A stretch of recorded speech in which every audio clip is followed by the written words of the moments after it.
ভর্তা প্রিয় বন্ধুদের জন্যে আজ একটি দারুণ মজার ভর্তা রেসিপি শেয়ার করব।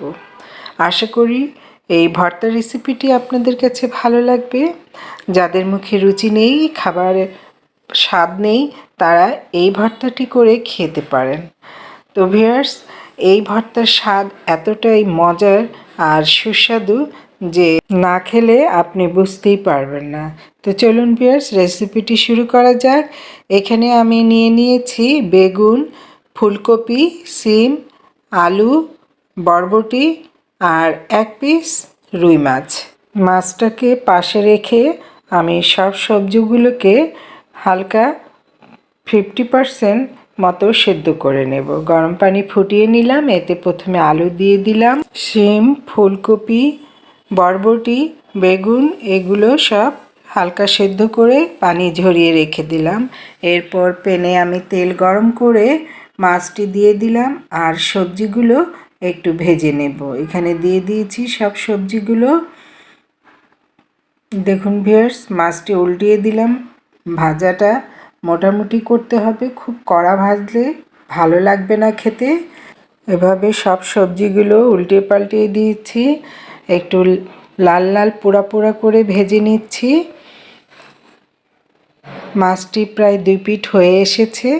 এবার আমি এইগুলো একটি মিক্সিং জারে নিয়ে নিলাম, সবগুলো তুলে নিলাম, ঠান্ডা হওয়ার জন্য রেখে দিচ্ছি। আর এই ফাঁকে রসুন, পেঁয়াজ পাতা, ধনিয়া পাতা, শুকনো মরিচ এগুলো একটু হালকা ভেজে নেব, তেলে লাল করে নেব। সেই ফ্রাই প্যানেই দিয়ে দিলাম 5-6টি রসুন কোয়া, 3-4টি শুকনো মরিচ আর কাঁচা মরিচ।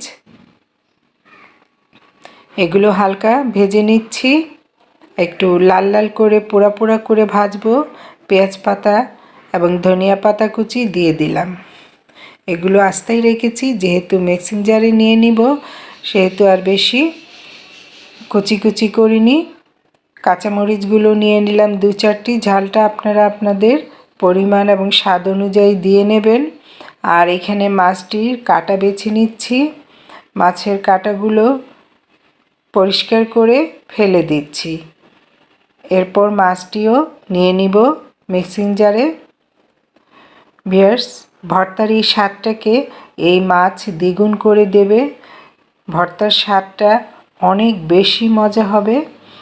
এবার আমি নিয়ে নিলাম মিক্সিং জারে সবগুলো উপকরণ, ব্লেন্ড করে নিলাম।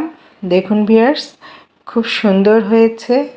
আপনারা খুব মিহি খেতে চাইলে মিহি করতে পারেন, অথবা একটু আধা বাটাও রাখতে পারেন, পাটাও আপনারা এই ভর্তাটা করে নিতে পারেন।